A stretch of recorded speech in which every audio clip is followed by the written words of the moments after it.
Citizen alert में आप सभी का स्वागत है। मैं हूं सैयद सलमान और आज हम बात करेंगे मुहर्रम की, इमाम हुसैन की, उनकी शहादत की, जिहाद के नाम पर फैलाई गई भ्रांतियों और जिहाद के असली मायने की। इस्लामी कैलेंडर के हिसाब से यह महीना मुहर्रम का है। मुहर्रम का महीना आते ही जिस बात का जिक्र सबसे पहले आता है वह है पैगंबर मोहम्मद साहब के नवासे हजरत हुसैन और उनके परिजनों की शहादत का। इस महीने में मुसलमान मोहम्मद साहब के नवासे इमाम हुसैन की शहादत का गम मनाते हैं। भारी कठिनाइयों के बावजूद न्याय के लिए इमाम हुसैन और उनके परिवार के संघर्ष को याद किया जाता है। इमाम हुसैन करबला के मैदान में अपने साथियों के साथ शहीद हो गए थे।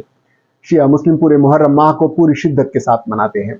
शिया मुसलमान करबला की भयावहता का शोक मातम करके मनाते हैं, रोजा रखते हैं, ताजिया निकाला जाता है, उलमा की तकरीरें होती हैं, नौहा पढ़ा जाता है। नौहा उर्दू और फारसी के कसीदे का वह नज़मी रूप है जिसमें शहीदों का, खास तौर पर करबला के शहीदों का जिक्र करते हुए लिखा जाता है। सुन्नी मुसलमान मुहर्रम की 9वीं और 10वीं शब को रोजा रखते हैं, यानी 10वीं तारीख को रोजा रखते हैं और इबादत करते हैं, सदका खैरात देते हैं। सभी के मूल में इमाम हुसैन की शहादत को याद करना होता है। मुस्लिम समाज का एक तबका ऐसा भी है जो इसे मात्र इतिहास का एक अंग मानकर खामोश रहता है। मोहम्मद साहब के दौर में इस्लाम शांति और सलामती की विचारधारा पर कायम था, लेकिन उनके बाद चारों खलीफा के दौर में कुछ न कुछ फितने जन्म लेते रहे। 4 में से 3 खलीफा शहीद हुए। उसके बाद का निजाम दरहम बरहम होने लगा। कुछ अरसे बाद यजीद को खलीफा घोषित कर दिया गया।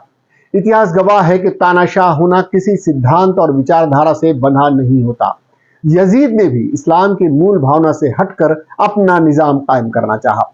सत्ता और अधिकार की इस चाहत की वजह से यजीद ने इस्लामी सिद्धांतों की मनमानी व्याख्या करनी शुरू कर दी। इस्लामी व्यवस्था को उसकी मूल स्थिति से हटाने की कोशिश की। तब इमाम हुसैन ने इस व्यवस्था का विरोध करना उम्मत की तरफ से अपना कर्तव्य माना और उसकी रक्षा के लिए अपना बहुमूल्य जीवन बलिदान कर दिया। इस प्रकार इमाम हुसैन की शहादत सत्य के लिए सर्वोच्च बलिदान का एक ऐतिहासिक प्रतीक बन गई। उम्मत का मानना है कि इमाम हुसैन की शहादत असल में यजीद और यजीदियत की मौत है और करबला जैसी घटनाओं में इस्लाम की रूह छिपी हुई है। इमाम हुसैन के उस विद्रोह का जिहाद के तौर पर भी उल्लेख किया जाता है। जिहाद के बारे में कई भ्रांतियां पाई जाती हैं। आतंकी संगठनों द्वारा किए गए नरसंहार को भी जिहाद माना जाता है। असल में इस्लाम का मतलब ही सलामती के है।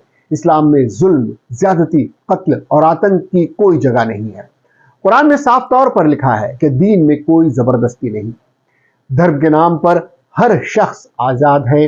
किसी को हक नहीं कि ताकत के दम पर अपना मजहब किसी से मनवाए। जिहाद के नाम पर जो आतंकी घटनाएं होती हैं वह इस्लाम को बदनाम करने की साजिश है। इमाम हुसैन की यजीद के साथ जंग तो न तो धन के लिए थी न ही जमीन के लिए थी। वह जंग केवल सत्य असत्य, हक और बातिल की थी, आस्था और व्यवस्था के लिए थी। दरअसल वह जंग भी नहीं थी, वह कत्ले आम था। एक तरफ लाखों की सेना थी और दूसरी तरफ सिर्फ 72 लोग थे।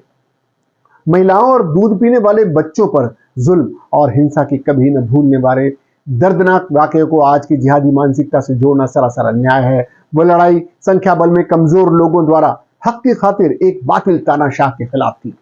अन्याय, जुल्म और तानाशाही का विरोध हर धर्म में देखने को मिलता है। इमाम हुसैन ने उस दौर में हार की परिस्थितियों में भी हक का साथ न छोड़ते हुए शहादत को गले लगाया। यह असल जिहाद है।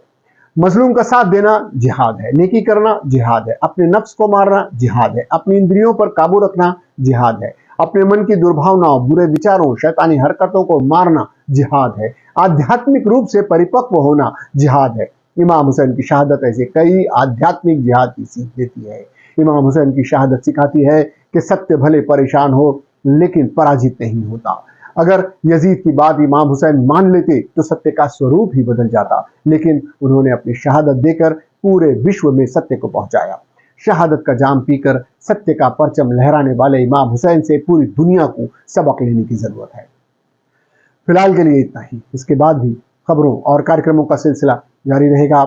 हम फिर हाजिर होंगे किसी खबर की समीक्षा करते या फिर आपको कोई खबर दिखाते हुए। तब तक के लिए मुझे और सिटीजन अलर्ट की पूरी टीम को दीजिए इजाजत। और हाँ, आपको हमारा कार्यक्रम कैसा लगा, इससे संबंधित कोई सुझाव देना हो, कोई टिप्पणी करनी हो तो हमारे कमेंट बॉक्स में जरूर करें। हमारे चैनल को लाइक करें, सब्सक्राइब करें और शेयर करना ना भूलें। अभी इस परिवार का हिस्सा बने। जय हिंद।